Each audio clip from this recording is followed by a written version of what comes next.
Hey everybody, good morning. Thank you so much for joining us. This is Harriet Cammock with Down to Earth, the show in which we talk about the issues that matter.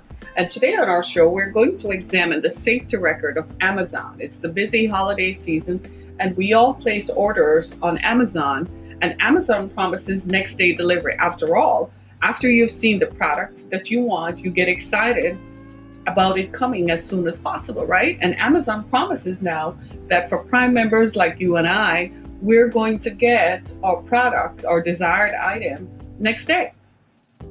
So I imagine they have fulfillment centers in every city. That's the only way it can be delivered. But in that hasty delivery, what is the cost to the workers who are there? So I'm going to tell you a little bit about that. In the meantime, I'm wishing everyone a happy Thanksgiving. I feel sad because I won't see you tomorrow, right? Tomorrow is going to be Thanksgiving. Like everybody else, I'll be cooking and enjoying time with family, right? And sitting down, watching something. And it's going to be football. So tomorrow, we're all going to take time to enjoy football and to enjoy Thanksgiving, right? Right? That's what we're going to do. Isn't that right, everybody? We're going to take time off.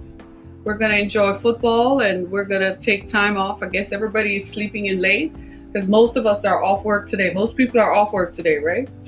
So most people are already cooking. My daughter asked me if I'm going to make the ham tonight. Typically, I make the ham the night before Thanksgiving. And you know, the glaze for the ham, I have a special glaze that I make. I don't buy my glaze. And I don't buy my ham pre-done. I make my own ham. I treat my own ham. I like it a certain flavor. So my daughter asked me if I'm going to make the flavor. And she was like, oh. So I'm going to make scalloped potatoes and ham tonight. And tomorrow I'll do the rest. What do you have for dessert for Thanksgiving? I have key lime pie. I used to do apple pie. And then one year I introduced key lime pie and lemon meringue pie. And Thanksgiving hasn't been the same since. I mean, if we don't have key lime pie for Thanksgiving, Christmas, and New Year's, it's not the holiday season around my house. So this year we're going to have, as usual, key lime pie. And for us, the thing with Thanksgiving are the sides. That's what we go crazy over. Here in the Midwest, they do the stuffing in a different way. In most other places in the country, they stuff the stuffing into the bird. Here in the Midwest, they make the stuffing as a side. So the stuffing is added to other stuff and they put it in the oven and bake it and call it dressing. I kid you not. So when we first moved to Michigan and discovered this, I was like aghast, like, ew, what was that? How do you do that? Then I tasted it and I'm like, this thing is good. So I've learned to make my stuffing as a side dish. So for us in my home, hey, love you too. The stuffing, the sides are everything at Thanksgiving. So my usual sides, macaroni and cheese. I allow myself to eat macaroni and cheese Thanksgiving, Christmas, and New Year's Day. The rest of the year, it's just too rich. I can't afford to eat it, right? So where the sides are on my house, what are your favorite sides? I like mac and cheese, scalloped potatoes. It's life. The stuffing, potato salad, it's life. By the time Thanksgiving is done, we're all off. And then the next day, don't you just live for Thanksgiving leftovers?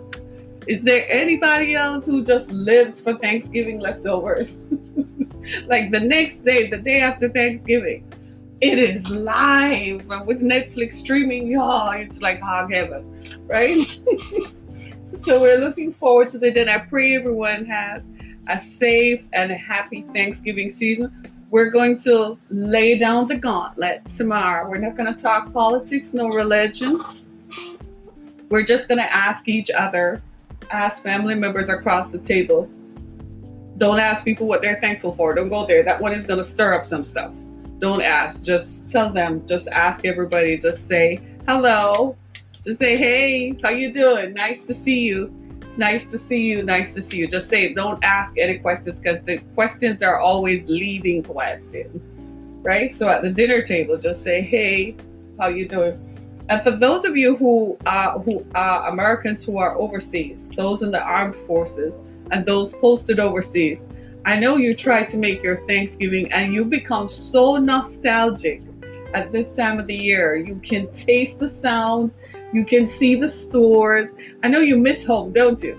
You miss being home, you miss being home in America. I know how that can feel. And you're just like, man, I just want to go home. I just want to be home.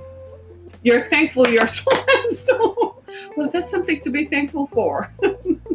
Kudos to you, right?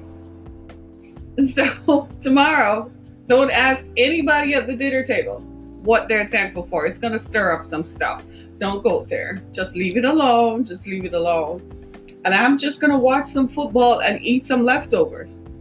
And then maybe come Saturday, I'll go back to my workout. Maybe, no. Because we typically gain a pound or two after Thanksgiving because you eat everything. So what I've learned to do is I eat from a smaller plate, right? And I measure how much I put on it. And sometimes the real trick is just to look at the plate and you look at the dish and you're like, gosh, it looks so good. And if you just allow your eyes to salivate over it, it kind of satisfies your stomach and you don't have to eat it all, right? Because some of the stuff they put out, you're like, if I eat that stuff, that's going to give me you're on the road for Thanksgiving. Wow. I don't know where you're going to have Thanksgiving dinner, right? Boston Market or something, someplace has it, right? I know my kids, we have a tradition that after Thanksgiving we sit down and watch a movie, and typically they choose a scary movie. So over the years when family used to gather and we used to watch a scary movie and they used to go bonkers over that, like we would just all be sitting there like, ah! So happy Thanksgiving, everybody. I pray peace and love and joy be yours during this season, and of course be safe, right? Nobody goes outside to go fry a turkey now. That's not safe. Say it's not safe. It's not safe. Don't go frying a turkey or something like that, right? Right. So today on our show, we're going to talk about Amazon's safety record. Because I don't know about you, but in the last several years, like everybody else, I too fell in love with Amazon. You like when I put my glasses on? I look like the librarian, don't I?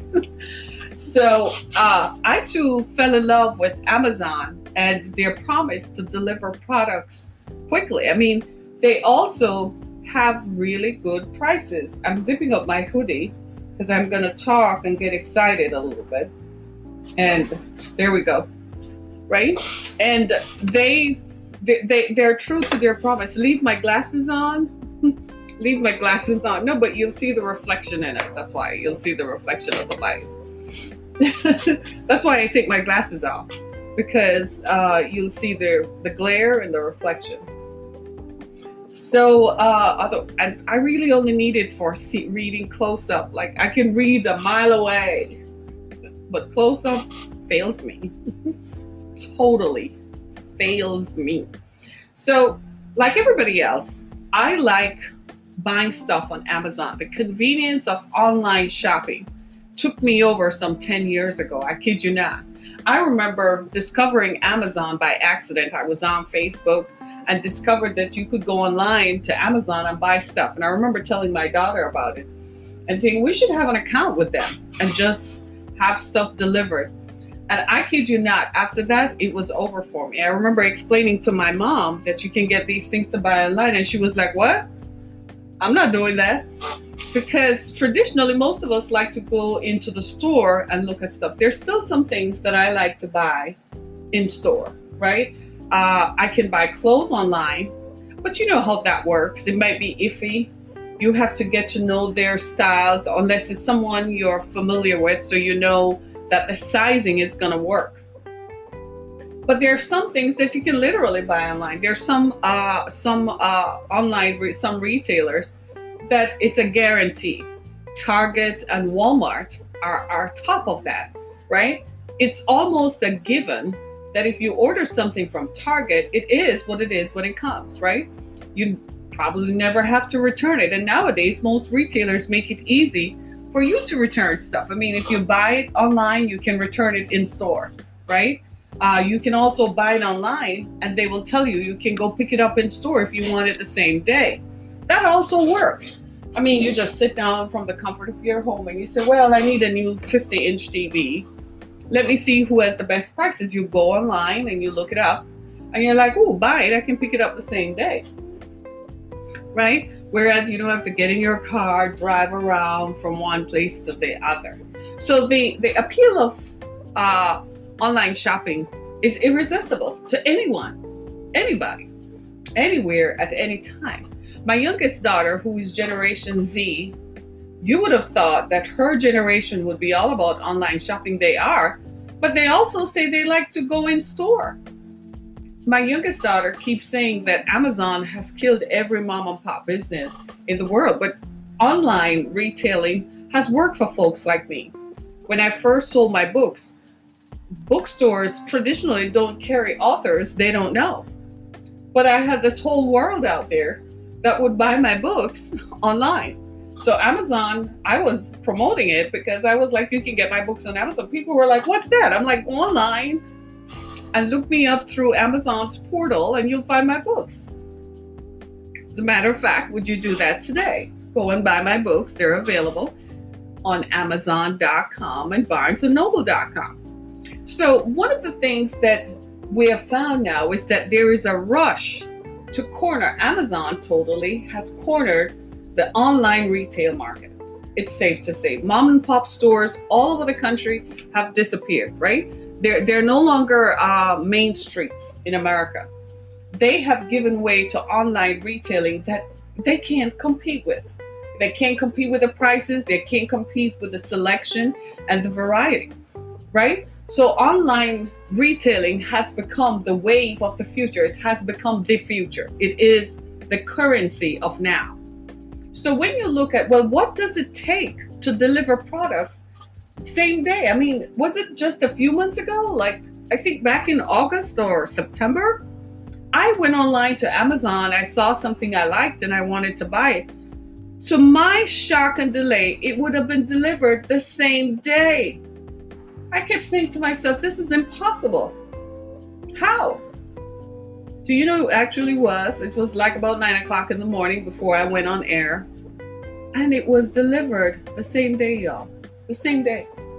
So I began to think, well, what is it costing? I had seen some reports online that it was costing that workers had to pee in a bottle, delivery workers had to pee in a bottle because they're given these exhaustive quotas that they have to fulfill. And if they don't fulfill the quotas, then they can't work. Let's face it, people need jobs, right? The way the economy is structured, the way the society is structured, you don't have a job, you're not going to live. How are you going to pay your rent? How are you going to pay your car note?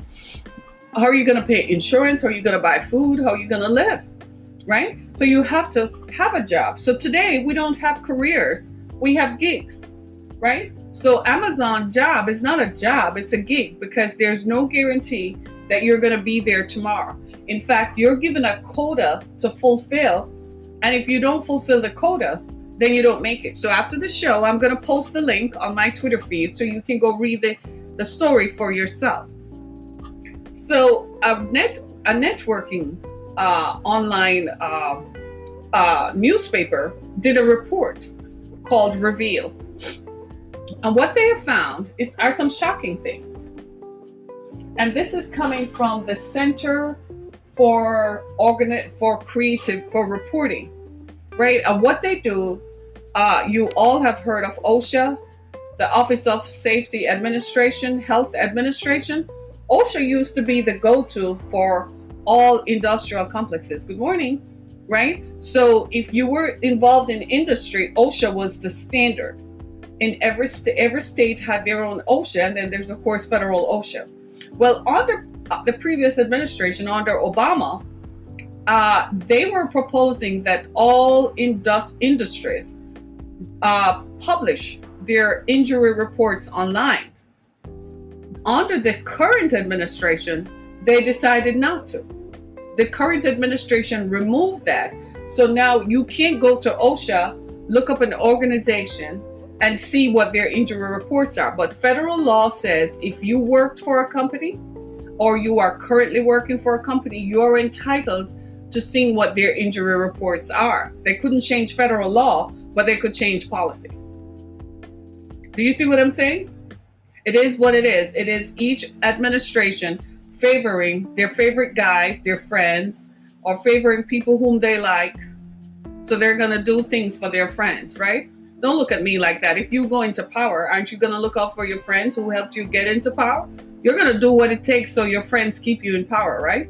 Right. So that's what Donald Trump does, right? He does what his friends like. It is what it is, right? So one administration said post it online so the public can see it. Another administration said, nah, it's just a matter of policy. You don't have to put that up there. Nobody needs to know how bad you are. Which in itself is a danger, because then you don't know what happens in industries where workers are exposed. For instance, in coal, probably, right?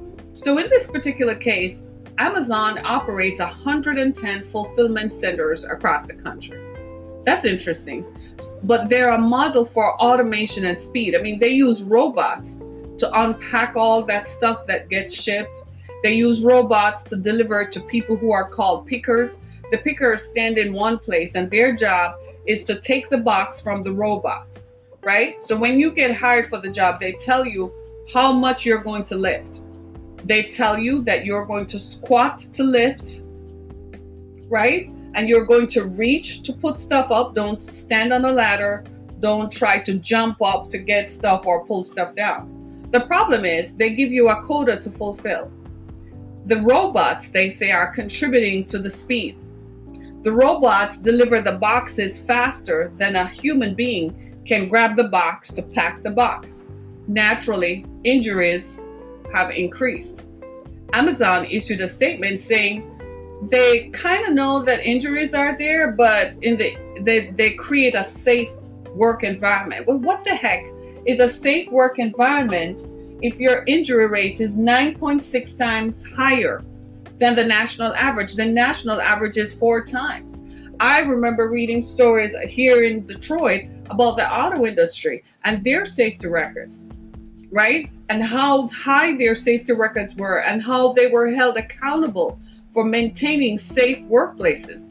If it's good for the goose, it's good for the gander. If it's good for the auto industry, then it should be good for Amazon to maintain a safe workplace. If I'm going to continue buying Amazon products and you're going to continue to make Jeff Bezos the richest human being on earth, I think the least he can do is the people who are getting paid $15 an hour is try to make it as safe as possible for them.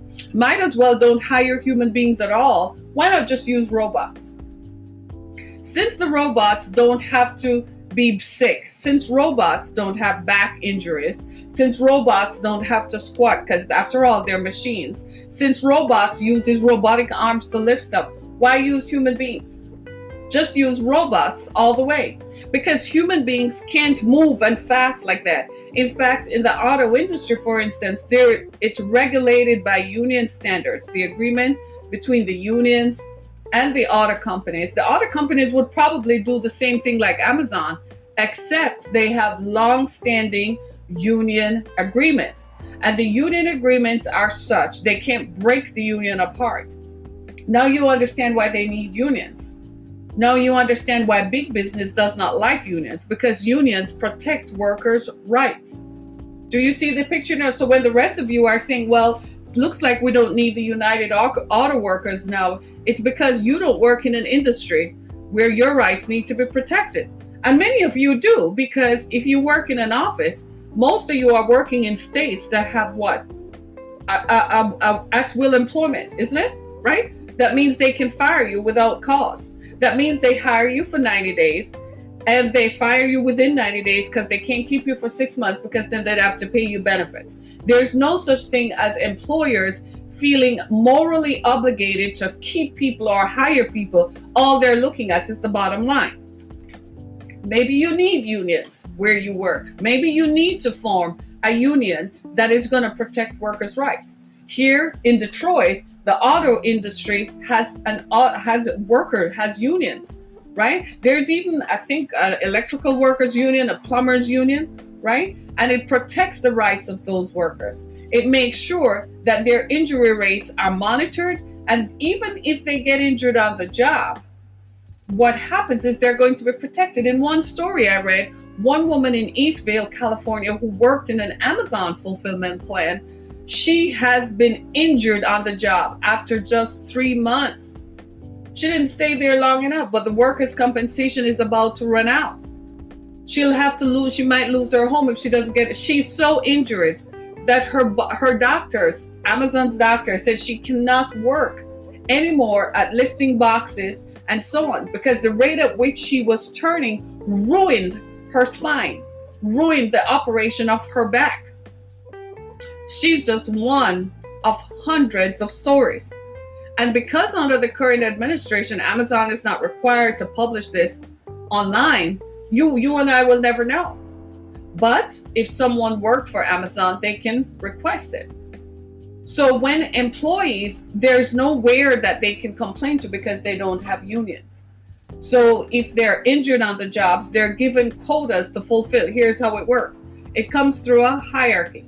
So it comes through the regional managers, the upper management.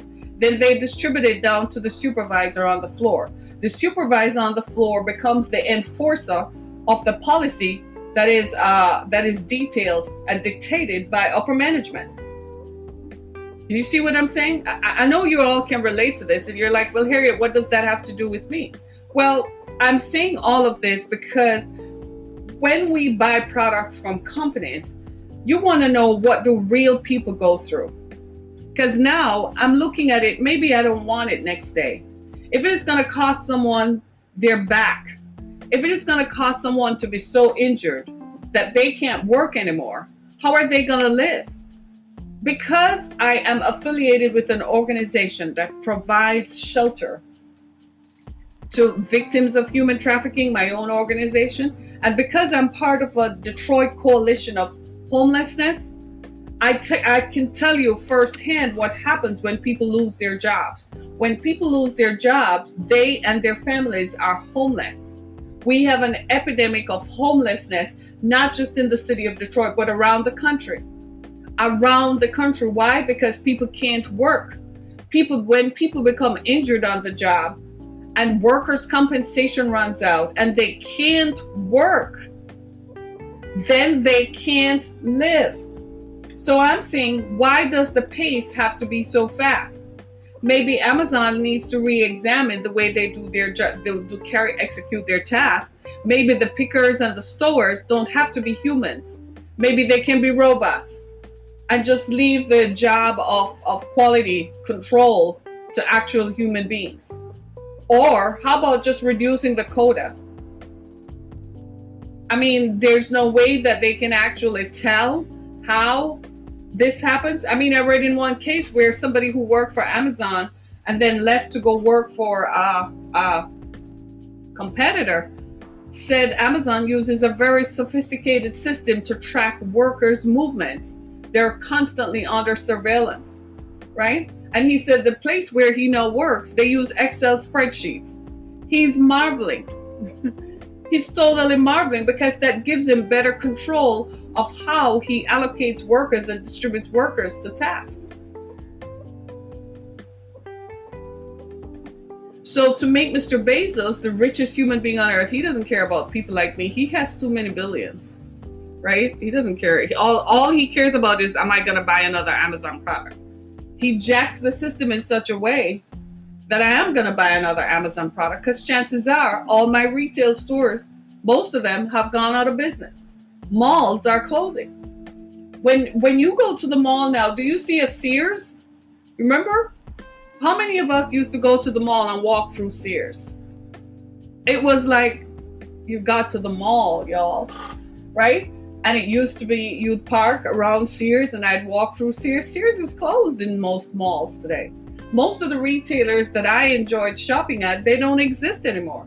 Not even online. They went out of business. Forever 21, one of my last favorite places to just go into. Forever 21 is in bankruptcy. It's only a matter of time before they close. Replaced by Amazon fulfillment. More and more workers. Again, The rate is 9.6. Amazon employees are injured at double the national average. The national average is 4 per 100,000. Amazon, it's 9.6. Pretty steep, right? They operate 110 fulfillment centers. It is not unusual in 110 fulfillment centers to find people injured at double what other fulfillment centers do. Everybody operates a fulfillment center. You know that, right? Macy's, Nordstrom Racks, Nordstrom, Saks, Fifth Avenue, right? They all operate out of fulfillment centers, right? So everybody operates Walmart operates a fulfillment center. Target does, right? So when to tomorrow, after Thanksgiving, when you all contemplate that you're going to go shopping on Black Friday, it is Black Friday, because people are going to injure and shoot themselves to try to get a deal from Walmart. I need to go on Walmart.com and see what they have, just for the fun of it, just to see how people are going to kill themselves to get it, right? So when you think about these things, you have to think about what good does that do for the society. When I tell you more and more every day, when I look at these things, I'm seeing where we are reverting back to the conditions that existed during the Industrial Revolution, where workers were treated as if they're disposable items for an industrialist, and there are no workers' rights, and the rich get richer, and it becomes just like the Hunger Games. Tomorrow, on Thanksgiving, watch the Hunger Games, the first Hunger Games, not the other two that looks glorified. Watch the first Hunger Games. You're getting an idea of what we're going to look like as a society within 50 years or less. So I'm saying to all of you, if you don't have money, you better go get your cash. But go get your money, people. Go get your money and hold on to that bad boy. Go get your money, because they're coming for it, right? They're going to strip away and slowly strip away at people's rights, at workers' rights. They're going to strip away at your human rights. They're going to strip away. And one day you wake up and you realize you don't even have a right to stand outside your own house. What? Then you found out it's not really your house. It's not just that the mortgage company owns it, but the government owns your house. The people own your house. Other people own your house. I kid you not. It's getting there. And there is no, who are you going to be outraged to? The media is owned by rich people. So they control anyway what you're going to say or what you're going to do. So who are you going to complain to? And they have their people. They have their soldiers, their foot soldiers, whose job it is to go out and reiterate the policy. Anybody know a foot soldier? You need to talk to the foot soldiers. You ever notice the foot soldiers rely on having access?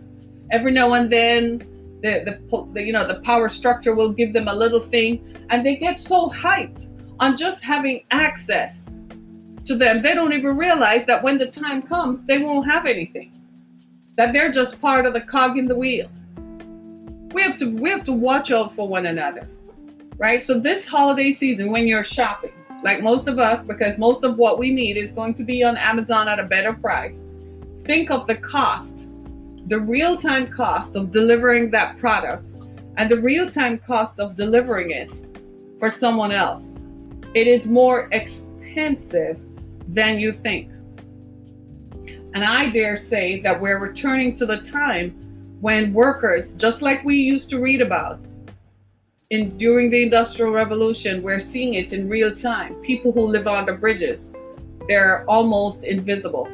I read a story recently on CNN.com that talked about how the homeless folks in San Francisco said that one of them said that the people who used to help them when they were homeless now find themselves homeless too. Imagine that. Because as the society grinds and as it continues